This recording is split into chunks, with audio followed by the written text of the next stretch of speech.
Hello fellow readers and readresses. As the resident romance hater on booktube, I felt it was my sacred responsibility to offer some sort of romantic commentary in the month of love. Which is why I initially planned on filming this video prior to and posting it on Valentine's Day, but though my motivation was strong, my schedule was stronger. So here I am today, late as ever, to read some romance and evaluate its validity.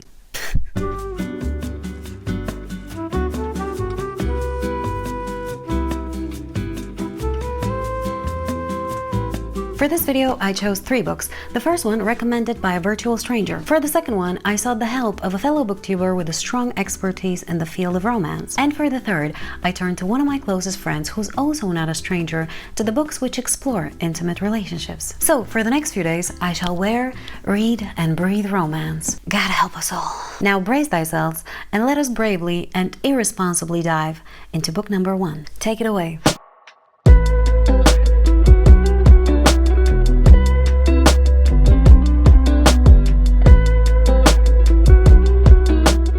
By Cindy Miles is a young adult romance, if I understand correctly, and is actually the book that gave me the idea for this entire video. To give you a bit of a backstory, somewhat early in 2024, I asked all of my subscribers to share with me their favorite book of all time, and then in the beginning of 2025, I gathered all the books from the comments both on Instagram and on YouTube and put them in a jar, which is now my 2025 TBR jar. And in January, this book came up. It was recommended by Merfavid, if I'm pronouncing this correctly, but unfortunately, I wasn't able to read it. And because I decided that I'm gonna prioritize your favorite books this year, I decided to move it to February. And thinking about reading a romantic book in the month of love gave me the idea for this video. And I thought it would be a cool idea to compare how my taste is gonna align with somebody I don't know at all, with somebody whom I only know through their YouTube videos, and with someone who is really, really close to me. Now, I think it's important that you know that I don't know anything about these books prior to picking them up, and I'm gonna form all of my opinions through reading them. I'm gonna make myself a cup of tea, and I'm gonna dive into Forevermore.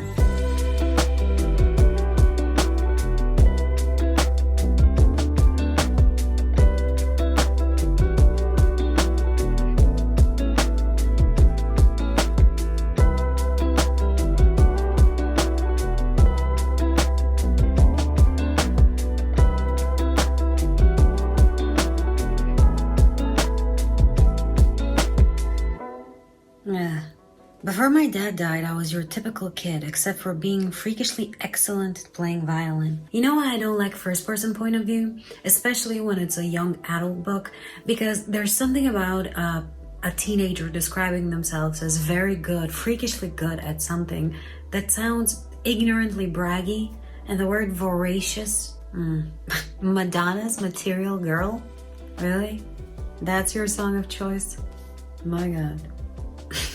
Yeah, of course, you're an old soul because you like Material Girl.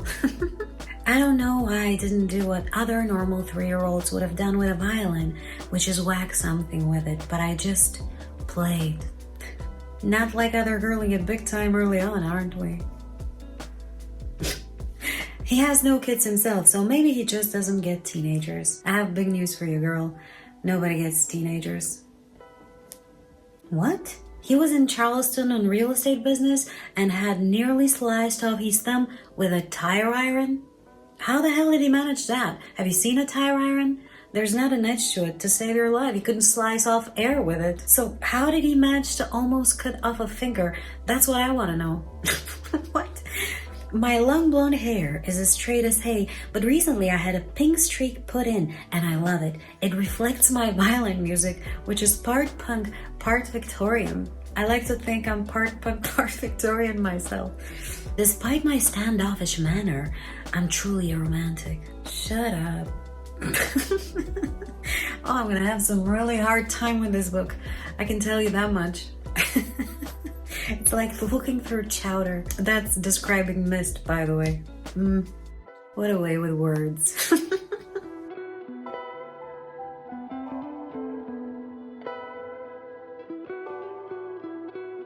Okay, so it is now much later and I've been in bed reading for about an hour. I've reached chapter 7, which is around 30% of the book, and I think now should be the time to give you a bit of a synopsis. Imagine a combination between Twilight and Rebecca, but much shallower. We have a 16-year-old girl whose father has passed away 3 years ago from cancer, and her mom are moving to Scotland because her mom has remarried to a Scottish laird whom she has known for less than a year now. And the opening scene is of them traveling in a car towards the castle that he lives in, and the girl is recounting everything that has happened to her so far. What we know about our main character Ivy is that after her father's passing, she has become way more closed up and has lost a lot of her friends, and she's very good at playing the violin. That's basically all there is to her. We also find out that while her new stepfather is not a bad guy, they're not necessarily getting along because they don't have much in common and much to talk about. If there's one thing that I like about this book, it's the setting, because the castle is really big and really gloomy, and there are some very peculiar characters that live there, which is why it reminded me so much about Rebecca. But when you take into consideration the main character and the classmates that she meets in the school that she attends, and her general attitude towards everything, and the ghost, spoiler alert, that she's gonna meet and that she's falling in love with as of right now, literally every time she meets him, she makes a point of mentioning at least 2-3 times how hot he is. Basically, this entire combination very much reminds me of Twilight. But again, much shallower. Everything in this book happens so very fast. This is probably the fastest paced book I've ever read, and to the detriment of the book in my opinion, because things are being revealed very anticlimactically. We don't get any proper setup for the actions, and while I think this could appeal to younger teenagers, I think you won't be able to hook too many people. Still, there are some strange things happening, and at this point I'm curious to find out who's causing them. And because the book is so quick to read, I think I might actually be able to finish it tonight. So I'm gonna try to do that if I don't fall asleep, because I am really tired today for some reason. It's not even that late, it's like 9 p.m. I think I'm gonna go pour myself a glass of wine and continue reading this for as long as I can do it.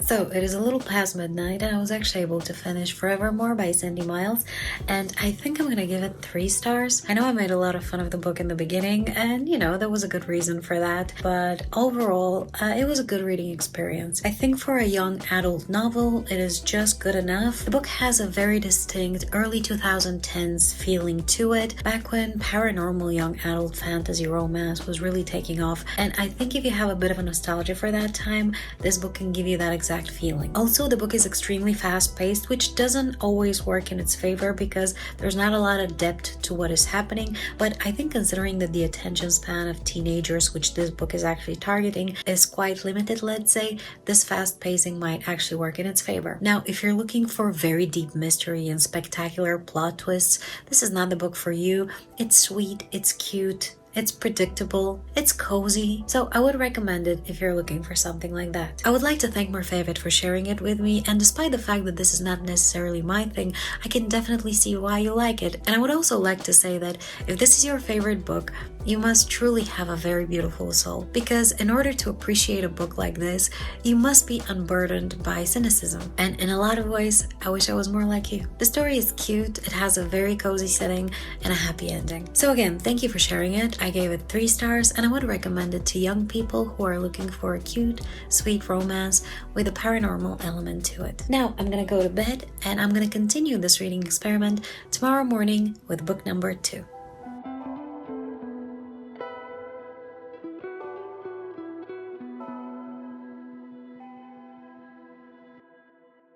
So, after the relative success of book number 1, it is now time to look at book number 2, and for this one, I enlisted the help of one of my favorite booktubers, Sam from Sam's Bookish Faves. There are 2 things you need to know about Sam. Number 1, she reads predominantly romance, so she has significant expertise in this field. And despite the fact that we absolutely do not read the same books, every time I watch her channel, I agree with all of her takes. And number 2, she's absolutely adorable. So I asked her to help me, and she was kind enough to agree to it. She sent me a video with a book recommendation, but I actually haven't watched it yet because I wanted to keep it for this particular moment. I wanted to be surprised. So let's see what Sam has for me today. Hello Sylvia, and hello to all your wonderful subscribers. My name is Sam from Sam's Bookish Faves, and I'm so excited to be recommending you a romance today. There was a lot of pressure going into what I would be choosing for you today, because while we have read some of the same books and actually had similar feelings as far as what we liked and disliked about them, having free reign of the romance genre was kind of nerve-wracking for me.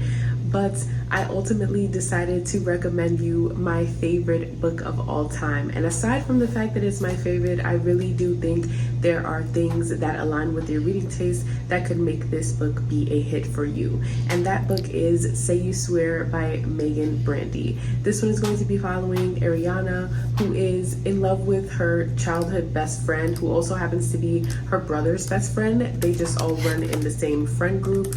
And there is a rift that ends up happening between them. However, they are all going to the same college, and so she kind of needs to pull it together so that they can all still hang out. And in doing so, she ends up meeting another guy who is also on the same football team as her brother and brother's best friend.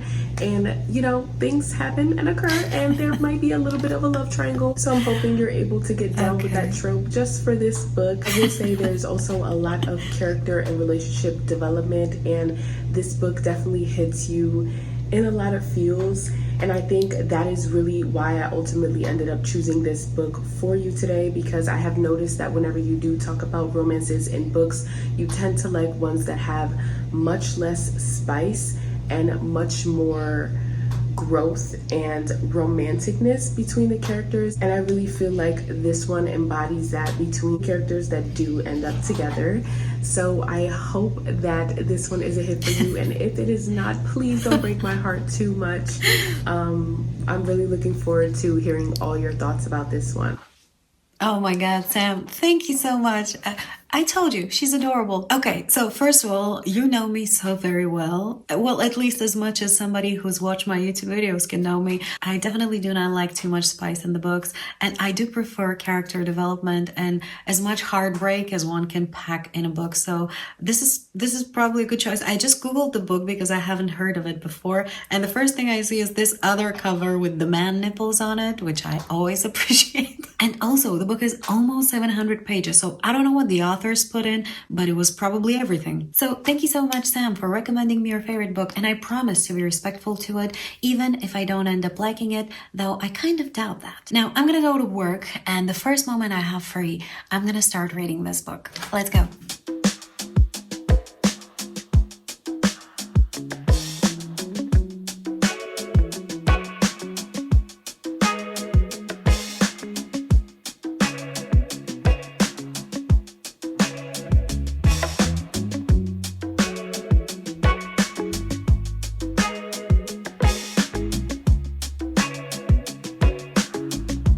Good morning. It is about 7 a.m. and I'm just about to start reading Say You Swear, I think. I'm gonna do some reading before work and probably during my lunch break.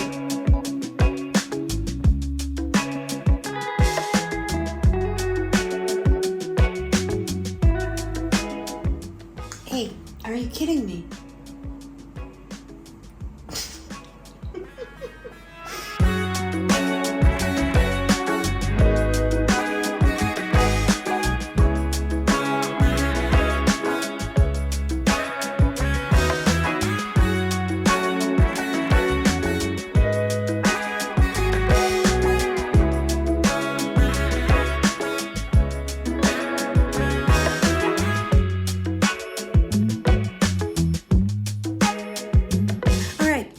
about an hour of me reading this, and so far we just have a group of college kids having fun, and we have already been introduced to this love triangle of sorts. We have our main character and her twin brother, who's very protective, which is kind of annoying at times, to be honest, and she's in love with one of his best friends, and he seems to be interested as well, though I can't at this point tell to what extent, whether it's just sexual or there's something more to that. They were introduced to another guy from another place that's also gonna be there. They all play football. The chicks are hot, the guys are hot. There's like a gazillion names that I can't possibly remember as of right now. I feel like I need to make one of my character schemas that I usually make for big fantasies, where everybody has a very weird name and is in a different location, so I need to remember them all. And here I feel like I need to connect everybody to remember who's who, except in this case the stakes aren't that high. So what we've seen so far is these 18-year-old kids getting drunk repeatedly, suffering some sort of hangover on the beach, playing football, flirting with each other, partying, a whole lot of things that I can no longer relate to. Things are happening pretty quick though, and the chapters are short, so it's not difficult to read whatsoever. What I also like about this book is that there's some nice sense of humor, which I definitely appreciate, but what I don't like is that there are some graphic descriptions of arousal, and because these are technically still teenagers, I feel slightly uncomfortable reading about it. And on top of that, there's a lot of talk about real life and facing real life, and all I can think about is, you're about to go to college and do a whole lot of partying. None of that is real life. There's also a lot of scenes where our main character Ariana and her love interest Chase are staring at each other, and the author keeps on using the phrase tragic smile, and I'm thinking, what's so tragic about it? Okay, he's your brother's best friend, and yes, your brother is overly protective, but beyond that, there's nothing really stopping you from being together if you want to be together, so there's no tragedy here. It's just a bit of an inconvenience, and your brother needs to learn to mind his own business anyway, so it could be a lesson for him as well. I guess having lived a little has left me a bit intolerant of things being called tragic when they actually aren't. But again, beyond that, and mind you, I'm very nitpicky, the book is actually moving quite nicely, it's well written, and I am going to continue reading it and come back to you later.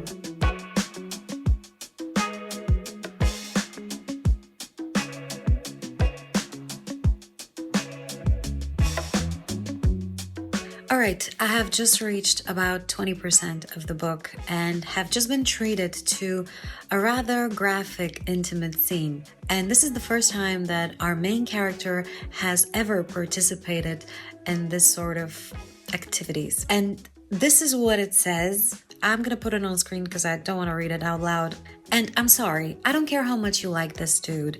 This is your first time, ma'am. Ain't no way in hell you're reaching this sort of depth of pleasure.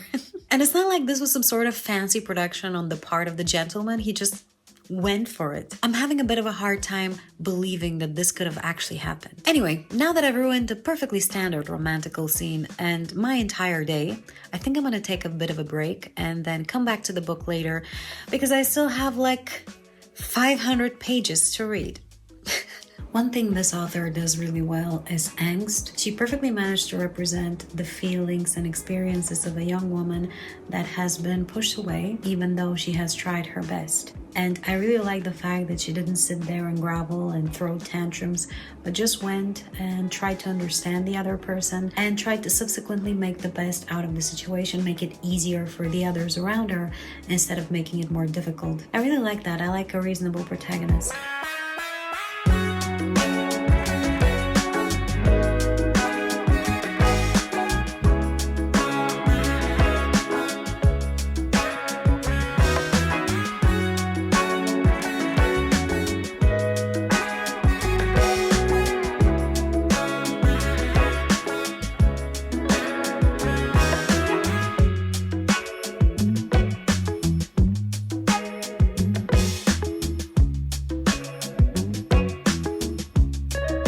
I really like the relationship between Harry and Noah. I think it's really cute. I swear, if she picks that other dude at the end, I'm gonna be super pissed.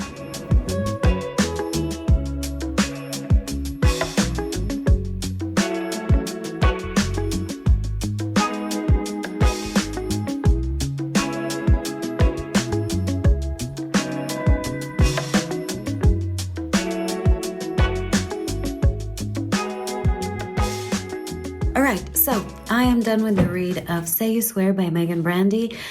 This book was such a gigantic roller coaster for me, on top of it already being gigantic as a size. It started a bit slow, not in terms of pacing, but rather in terms of me getting into it. I couldn't relate to the characters, it all seemed a little too dreamy, a little too unrealistic. I couldn't get myself to care until the moment our main character went through her first heartbreak and we saw her react to it. I really liked how the author handled that and what transpired next. And then later on, when our main character was getting to know the second love interest and their interactions and the romantic development really appealed to me. And then the author hit me with all kinds of drama and trauma, and oh boy, it was a lot. There were some very heavy things happening here, and to be honest with you, while I really appreciated them, there was one particular element that I wish I had been aware of prior to it, because it's kind of a sensitive topic for me. Not that I wouldn't have read the book if I knew it was there. I think it was represented pretty nicely. I just wish that I was somewhat prepared for it. But still, as I said, I think the author handled it really well, and it made me like the two people that end up together as a couple even more. Now, one thing I didn't enjoy were the, albeit relatively few, but very, very detailed, intimate scenes. And when I say detailed, I mean detailed.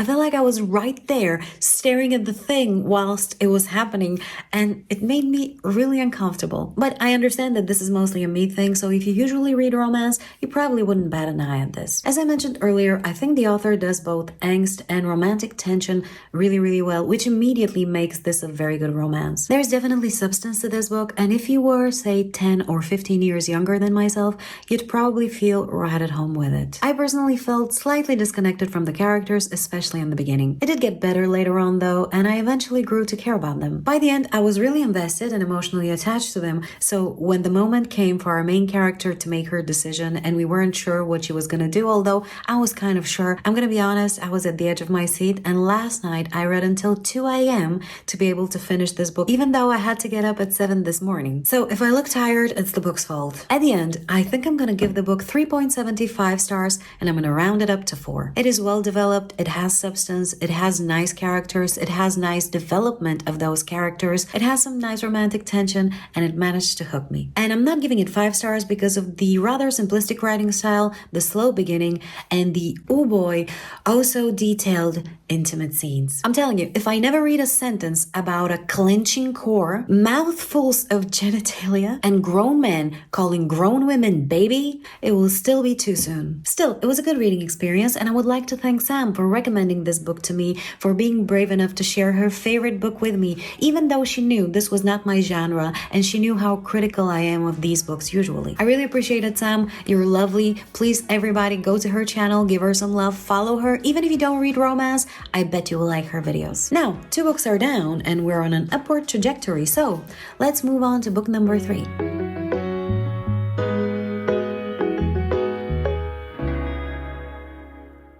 Book number 3 was recommended to me by a woman whom I've now known for about 12 years. We met at a job interview when we were both applying to work for the same company, which we eventually both worked for, and we had some great times and some terrible times, and she is now one of my best friends. She knows me so very well, and she's in fact responsible for one of the weirdest videos on my channel, which I highly recommend because it's a lot of fun. She is smart, she is beautiful, she has an epic sense of humor, and she knows her romance. Matter of fact, this is her.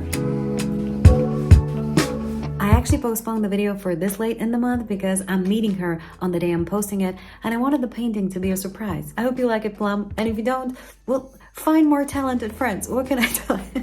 Now for the book. As I mentioned before, she knows me very well and she knows how annoying I am when it comes to romance, so she decided to be kind to me and recommended Undercurrents by Nora Roberts. This is, as far as I understand, romantic suspense, and I don't know anything else about it. I think I've read only one book by the author before, and while I can admit that the book wasn't for me, her writing was really good, so I have somewhat high expectations. Now, without further ado, let's get into it.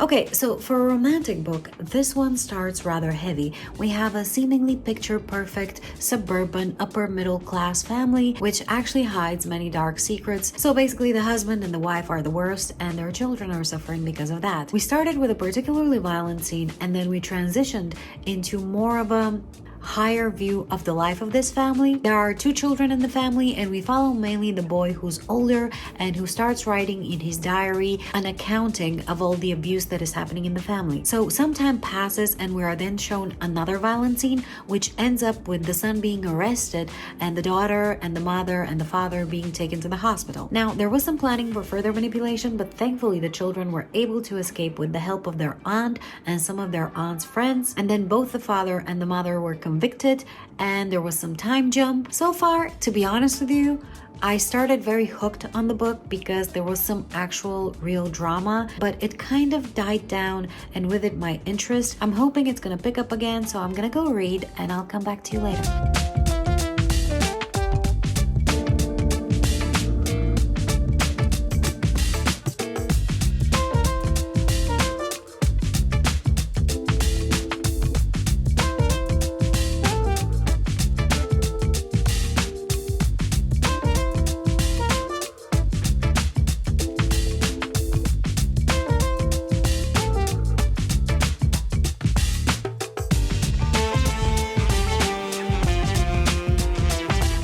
Alright, so I've now read this book for 2 days. I've gone through one full-blown domestic violence investigation and conclusion to that entire story.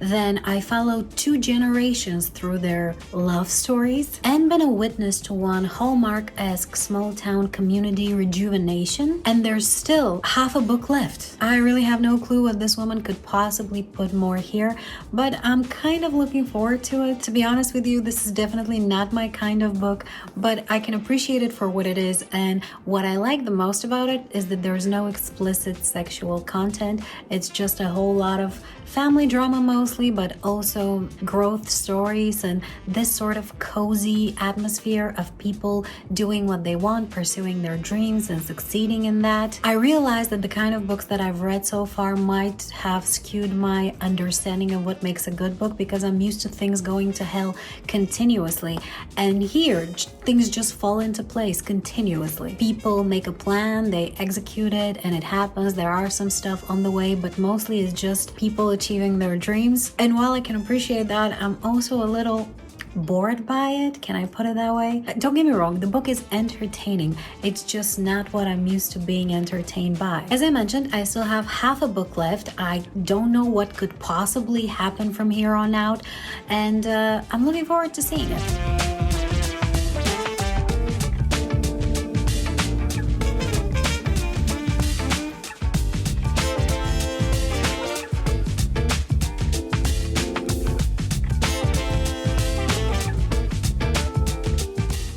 Okay, but why is everything working out so perfectly here, always? I demand to be shown suffering, and soon.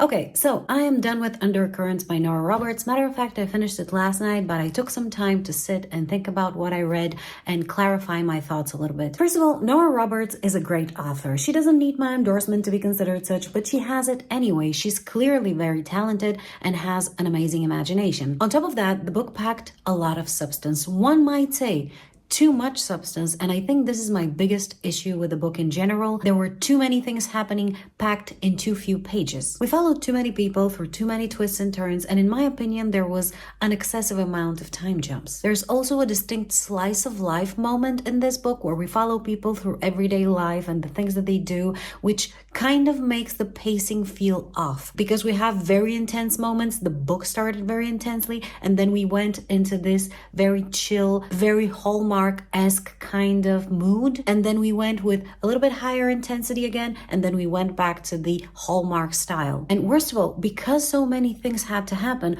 all of the issues were resolved super quickly and with nearly no consequences, at least not ones that we saw on page. And all this maelstrom of events left me with no time to get to know the characters or care for what happens to them. Not to mention, for a romantic suspense, there was almost no suspense here, because after the second time something something bad happened, I knew that it would be resolved within 4 pages because that's how it happened before. Now, despite all of that, it is a good story and I had a rather chill time reading it. There's also pretty much no spies here, which I definitely appreciate, and I'm really thankful to my friend for picking this one because it could have been way worse. So after a night of consideration, I decided to give the book 3.5 stars, and I think if you're looking for a good family story with a little bit of crime vibes, a little bit of cozy vibes, and a little bit of romantic vibes, this might actually appeal to you. And that'll do it for this video. I hope you enjoyed watching it. It was kind of all over the place and I haven't thought of proper outro because I really have to go in like 5 minutes, but I had fun filming it anyway. Thank you so much for watching, and if you'd like to see some of my other weird reading experiments,